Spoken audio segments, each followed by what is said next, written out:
बाप और बेटा रूहुल कुद्दुस के नाम पर आमीन। जिंदा खुदावंद का जिंदा कलाम। हिजकील नबी की किताब उसका 44 बाब। तब वो मुझे मुकद्दस के बरूनी फाटक पर, जिसका रुख मशरक की तरफ है, वापस लाया, और वो बंद था। और खुदावंद ने मुझसे कहा, ये फाटक बंद रहेगा और खोला ना जाएगा, और कोई इंसान इससे दाखिल ना होगा, क्योंकि खुदावंद इसराइल का खुदा इससे दाखिल हुआ है, इसलिए ये बंद रहेगा। रईस इसलिए कि रईस है, उसमें बैठेगा ताकि खुदावंद के हुजूर रोटी खाए। वो इस फाटक की ड्योढ़ी की राह से अंदर आएगा और इसी राह से बाहर जाएगा। बाद इसके वो मुझे शिमाली फाटक पर घर के सामने लाया, और मैंने नजर की तो क्या देखता हूँ कि खुदावंद की तजल्ली से खुदावंद का घर ममूर है। तब मैं मुंह के बल गिरा, और खुदावंद ने मुझसे कहा कि ऐ इब्ने बशर, दिल लगा कर तवज्जो कर और अपनी आंखों से देख, और जो कुछ मैं खुदावंद के घर की सब रसूम और उसके तमाम कवायद की बाबत तुझसे कहता हूँ, अपने कानों से सुन, और घर के मदाखल और मुकद्दस के तमाम मखारज पर खूब ध्यान कर। और तो उन बागियों से यानी इसराइल के घराने से कह दे कि माला खुदावंद यूं फरमाता है, ऐ इसराइल के घराने, तुम्हारे तमाम मकरूहात तुम्हारे लिए बस हों। जब तुम मेरी रोटी और चर्बी और खून गुजारते थे, तो तुम कल्ब व जिस्म के नामख्तून अजनबियों को मेरे मुकद्दस में लाए, ताकि वो उसे नापाक करे। और तुमने अपने तमाम मकरू कामों से मेरे अहद को तोड़ डाला, और तुमने मेरी पाक चीज़ों की हिफाजत ना की, पर तुमने अपनी तरफ से निगाहबानों को मेरे मुकद्दस में हिफाजत के लिए मुकर्रर किया। माला खुदावंद यूं फरमाता है कि उन अजनबियों में से जो बनी इसराइल के दरमियान हो, कोई कल्ब व जिस्म का नाम मख्तून अजनबी मेरे मुकद्दस में दाखिल ना होगा।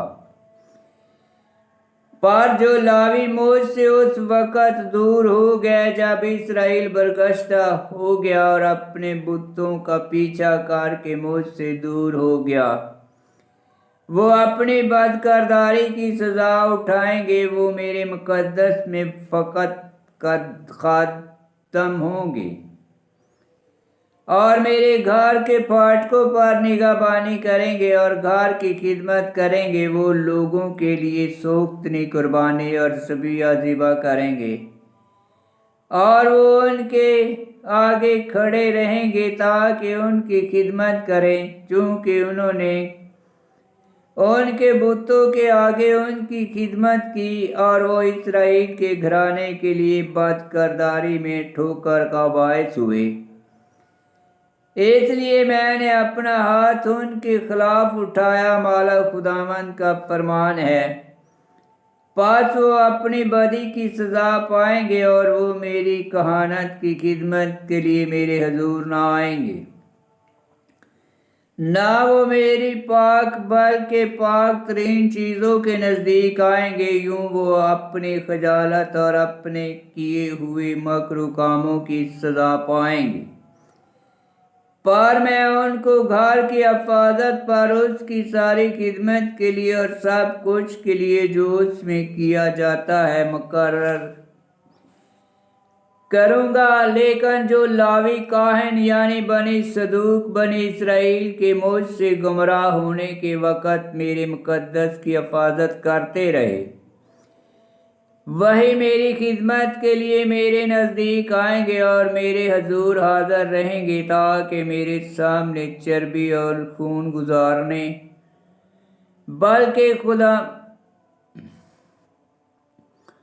مالا خداوند کا فرمان یوں ہی ہے، اور وہی میرے مقدس میں داخل ہوں گے، اور وہی میری خدمت کے لیے میری میز کے نزدیک آئیں گے اور میری حفاظت پر مقرر ہوں گے۔ اور جب وہ اندرونی صحن کے پھاٹکوں سے داخل ہوں گے تو کتانی کپڑوں سے ملبوس ہوں گے، اور جب وہ اندرونی صحن کے پھاٹکوں میں یا اس کے اندرون خدمت کریں گے تو کوئی اونی چیز نہ پہنیں گے، اور ان کے سروں پر کتانی کلا اور ان کی کمروں پر کتانی پٹکے ہوں گے، اور پسینہ لانے والی چیز کو کمر پر نہ باندھیں گے۔ اور جب وہ بیرونی صحن میں لوگوں کے پاس باہر نکلیں گے تو اپنے وہ کپڑے جن میں وہ خدمت کرتے ہیں اتار دیں گے، اور انہیں مقدس کے کمروں میں رکھیں گے، اور دوسرے کپڑے پہنیں گے، تاکہ اپنے کپڑوں سے عوام کی تخصص نہ کریں، اور وہ اپنے سر نہ منڈوائیں گے اور نہ بالوں کو لمبا ہونے دیں گے، بلکہ وہ اپنے سروں کے بالوں کو صرف کتروائیں گے۔ اور جو کاہن اندرونی صحن میں داخل ہونے کو ہوں وہ میں نہ پیے گا، اور وہ بیوہ اور مطلقہ کو بیوی نہ بنائیں گے، بلکہ اسرائیل کے گھرانے کی نسل میں سے کنواریوں کو لیں گے، یعنی اس بیوہ کو جو کاہن کی بیوہ ہو، اور وہ میری امت کو خالص اور عام میں تمیز کرنا سکھائیں گے، اور حرام اور حلال کی شناخت کرنا بتائیں گے۔ جب قضیہ ہو تو وہ قاضی ہوں گے، وہ میری قضاؤں کے مطابق قضیہ کو پکائیں گے، اور وہ میری تمام مقررہ عیدوں میں میری شرع اور میرے قوانین پر عمل کریں گے، اور میرے سبتوں کو پاک رکھیں گے، اور وہ کسی انسان کی میت کے نزدیک جانے سے اپنے آپ کو ناپاک نہ کریں گے۔ وہ فقط باپ یا ماں یا بیٹے یا بیٹی یا بھائی یا بہن بیاہی بہن کے لیے اپنے آپ کو ناپاک کر سکیں گے۔ اگر کوئی یوں ناپاک ہوا ہو تو اس کے لیے 7 دن شمار کیے جائیں، اور جس دن وہ مقدس کے اندرونی صحن میں مقدس کی خدمت کے لیے داخل ہو تو وہ خطا کا ذبیحہ گزارن۔ مالا خداوند کا فرمان یوں ہی ہے، انہیں کوئی میراث نہ دی جائے گی، میں ہی ان کی میراث ہوں، اسرائیل میں انہیں کوئی ملکیت نہ دی جائے گی، میں ہی ان کی ملکیت ہوں۔ وہ نذر اور خطا کی قربانی اور تقصیر کی قربانی کھائیں گے، اور جو چیز بھی اسرائیل میں مخصوص کی جائے وہ ان کی ہوگی، اور سب پہلے پھلوں کا اور ہر ایک قربانی کا پہلا کاہن کا ہوگا۔ اور تم اپنے پہلے گوندے آٹے سے کاہن کو دو گے تاکہ تمہارے گھروں پر برکت ہو، اور کاہن پرندوں یا چرندوں میں سے کوئی خود بخود مرا ہوا یا درندوں کا پھاڑا ہوا نہ کھائیں گے۔ آمین۔ خداوند کا پاک کلام کا پڑھا اور سنا جانا باعث برکت ہو۔ خداوند تیرا شکر ہو۔ آمین۔